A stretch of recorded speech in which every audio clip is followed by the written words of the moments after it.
Ready? It's always rolling. How are you doing today? Good, Kat. How are you? I'm good, thanks. So let's get into it. Let's talk about compliance training. It's a hot topic right now in the healthcare sphere. Everybody wants to know what is required, what do they need to do to stay compliant in their companies. Compliance training has really been around for a long time. It's been one of the 7 elements of the compliance program ever since the OIG came out in late 90s, early 2000s, but it's evolved quite a bit from that time period. The Gen 1 era compliance officers have seen this kind of transition from compliance training that was very rigid back in the 90s and 2000s, especially if you went and looked under corporate integrity agreements. Back in those days, the compliance training was very prescribed. It was, you must have 2 hours of compliance training related to these 5 different things in order to comply with your corporate integrity agreement. And as everybody knows, that's an agreement that somebody has between the government, the OIG, and a company in lieu of paying extra fines or being excluded from participating in Medicare. They've agreed to do all these things. And one of those is a pretty restrictive and prescriptive compliance program, training and education. We've seen this evolve over the years. And in the past 2 or 3 years, the DOJ came out in 2020 with their guidance as it relates to surveyors on how they should and should not look at compliance programs. And the OIG came out with their guidance of saying how all these prescribed guidance we gave back in the late 90s, early 2000s, we're going to redo them. And that came out in late 2023. So the guidance that have come out recently about education and training really have been about the appropriateness of this education and training. How is it going to be applied to different organizations? It's not just, hey, here's your 1 hour, hey, here's your 2 hour education, get this done. And back in those days, everybody would just go, okay, time this, sit there for 2 hours. A lot of people would just turn it on their computer and let it run and really not have a lot of kind of interaction to it. Let's talk about guidance from the OIG and what does the DOJ say? What are they looking for? So with the new OIG guidance that came out, they really do talk about the appropriateness of this education and training. Is it tailored specifically towards these organizations? Are you training on the relevant topics that need to be trained on for this type of specialty? They talk about don't give a hospital education and training to a home health company. And when the surveyors from the Department of Justice come in the criminal division, they will look at, are you specific enough to educate and make the learner understand what they can and can't do under the regulations and the laws? Mhm. They also talk a little bit about what it should cover. And the general 3 basic elements of a compliance training should always cover the compliance program, what it does, all the 7 elements, where to go to look for certain things. How do I make a report? How do I avoid being retaliated against? What does my compliance officer do? What does my compliance committee do? Where do I find my policies and procedures, the do's and the don'ts of the organization?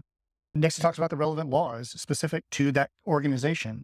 That's really important because not everybody has to comply with Stark. Not everybody has a designated health service, and not everybody has physicians. So you don't want to be training on irrelevant laws to a company that doesn't really have to abide by them. It becomes redundant, and people look at it to say, I don't know what you're talking about. That doesn't apply to me. Right. If you're in healthcare, but all of a sudden I want to talk about airline rules, you're like, that doesn't make any sense to me. Right. It's crazy, right? Engagement goes down, eyes glaze over. It's People just not complain Right. and they complain, why are you wasting my time? Mhm. And so relevancy on the applicable laws is really important.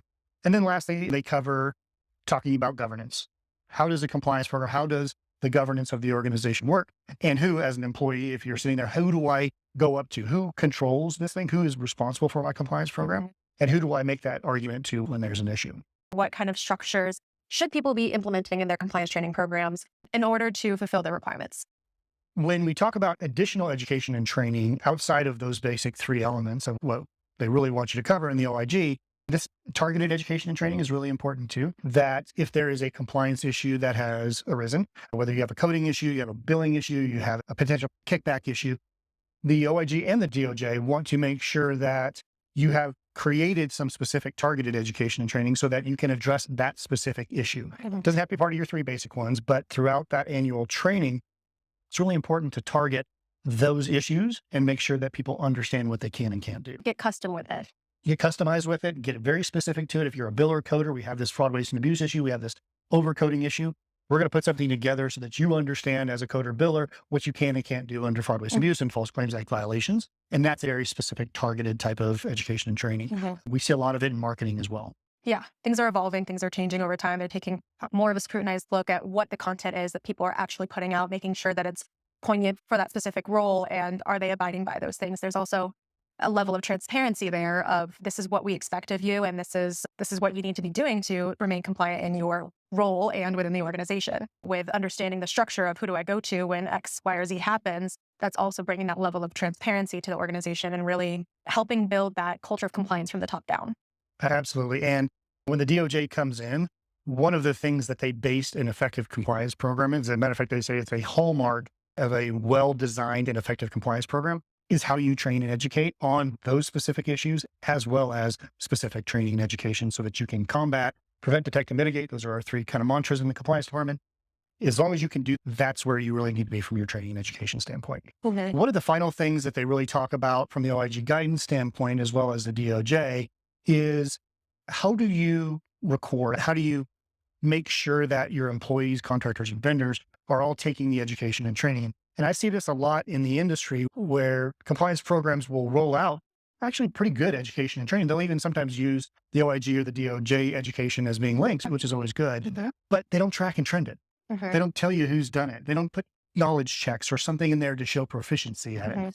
The OIG and the DOJ, the OIG says, hey, by the way, we need to make sure that people are doing what they need to do, make it a condition of employment. Also look at it from a performance standpoint. So every year you're doing your performance evaluations. You sit down with your employee, you look at them and go, hey, I'm going to go through my list here. Did you do your compliance education and training? No, that's on your performance. You're underperforming on that standpoint. And that's huge. In the past, they were just checking the box just to say, hey, I did it.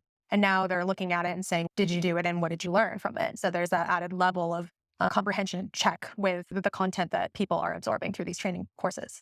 It's a commitment to compliance, and it develops a culture of compliance so that compliance officers and the compliance department are not the only ones sitting there with the mantra.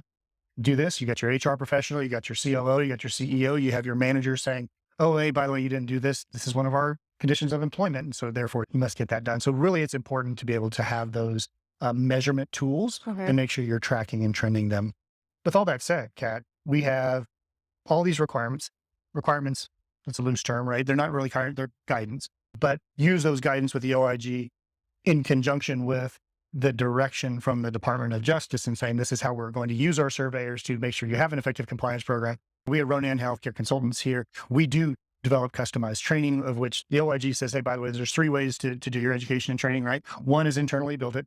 Two is to go buy courses online. I'm not sure how that gets to specific content, but okay. Or three, hire someone to build it for you. That's where we fall in. We do this customized building and compliance training programs. As we went through those different aspects of that, tell me a little bit about what we do at Ronan Healthcare Consultants to make our training more customizable, more stand out according to those guidance, and really help those programs become effective. Absolutely. Yeah. We hit all those marks. We understand the guidance that is out there. We understand what the DOJ is looking for, and we ensure that companies are going to be protected by implementing these certain measures. For example, with having something that is appropriate education, right? We understand our clients and the populations that they serve. We understand what their specialties are, what kind of entity that they are, and we incorporate that into the training specifically so that it is relevant to that healthcare specialty. So it's custom to that entity so that it's serving that population and speaking to the roles within the organization and the different specific targeted trainings that they need for that company to meet those standards. So that's one way that we ensure that the appropriateness of the training is really set in and that targeted area is tended to. How often do we spend time learning about the business before we put the education and training into effect? Yeah, that's a great question. We do things differently here. We build out those compliance programs for over the course of about 6 months to develop that really deep understanding of what is happening within the organization and collecting data within their policies and procedures, within their code of conduct. We take that information, we integrate it into the training. So at the end of that build out of that compliance program, then we come in with the training. What if somebody off the street says, hey, by the way, I just need a compliance program?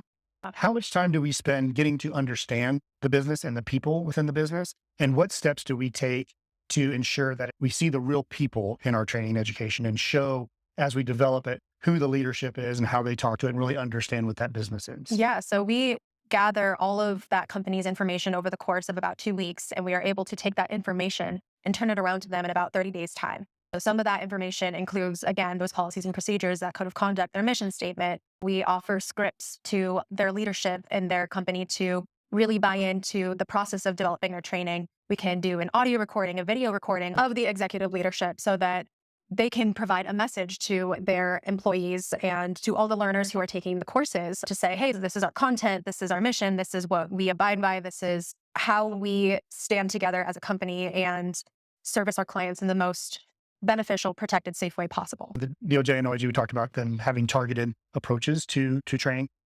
How do we look at those targeted approaches for any education that are outside those core three, which obviously we provide those core three? But how do we do the targeted approach? One of the elements of really finding that targeted approach is expanding on more than sometimes just those three core courses that we provide. How do we as a company, do you think we can showcase that expertise in that way? We do spend time with the organization, especially if their compliance officer or an individual have identified a compliance matter, and talk about what they want that targeted approach to be from a training standpoint. So if, like we said before, if it's a coding billing issue, we can develop that based upon whatever targeted thing that they need. Especially, and marketing is a great one, right? Because there's a lot of enforcement actions against marketing and a kickback statute. Is there something that the marketing team needs very specifically that we can roll out for them? We can build that course too. We have to talk to the people and individuals who know what it's exactly about to ensure that targeted approach really does hit home for them. The other thing too is training education is not static, right? It needs to be developed, needs to be updated every year. New case studies, new relevant laws. Hopefully there's not too many new relevant laws, but it does happen. We do like to work on enforcement actions because the appropriateness and the applicability of those enforcement actions against that specific specialty really resonates home when someone has to go, oh, what is the most thing that we hear all the time? This will never happen to me. I'm too small. I don't need this stuff, blah, blah, blah, blah, blah. Pull out an enforcement action. How many times do we sit down and pull out an enforcement action? This happens to our clients. Here we go. Yeah. Right. That exact thing that they were saying would never happen to them. And this is exactly what happened. And a lot of clients are surprised by the actual ramifications that can occur. And it's not just a special case. It can happen to anyone. And nobody's immune to those repercussions. And that's where we come in and we can help protect them from those things. OIG semi-annual report to Congress last year, $3.1 billion of healthcare money was gathered from providers across the country, $3.1 billion. That's a lot of money in fraud. So education and training is so important, and customizing it, making sure that it speaks to those organizations that you serve, your organization, making sure you're talking about the relevant things. I don't know how many times I've had providers go, this is not my specialty. Why are you telling me about X, Y, and Z? I don't care about EMTALA. I'm an anesthesiologist. Don't talk to me about EMTALA. And we see that a lot. So we talk about Ronan Healthcare Consultants training education programs. How does it meet these requirements, and what specifically are we providing? Yeah, that's a great question. At Ronan, some of the things that we do different from other courses, I think, is that we can really customize to that company's specialty. Mm-hmm. We can make the training targeted and appropriate to the audience that it's catering to. We take the company's logo, we take their branded colors. One of the really great things about our training that a lot of our clients have spoken to as being one of their preferred methods of rolling this out is that it can be uploaded directly to their LMS or their HRIS or payroll system. Okay. So they can keep it all in-house. They can put it in their own system, which is really great for student tracking. One of the things that the OIG is looking for is whether or not each individual employee is hitting their marks, is completing it, is understanding the content, digesting everything, and able to abide by that company's policies and procedures, their code of conduct, and so on and so forth. That's another thing that our training is checking for. So we incorporate those knowledge checks, attestations. A learner can't move on in the course until they've demonstrated that they've learned that content. Something that goes along with the feature of being able to upload directly to an LMS is there is an unlimited amount of learners that can be placed on that training course. So whether or not you're a small business or a huge healthcare conglomerate, you can ensure that all of those employees are receiving the same training and they're all being tracked accordingly. And finally, something that's really important, we discussed earlier about how some of the engagement has gone down depending on whether or not that training is specialized for that company. We build our courses so that they are very interactive. They're self-paced. People can come back to where they left off.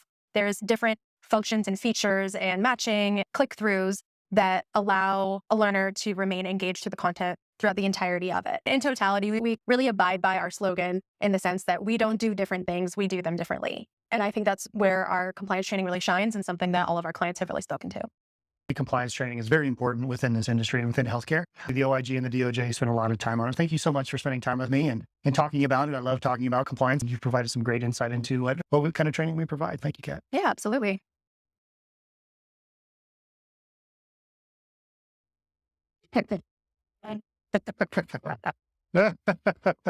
Welcome to my world, Kat.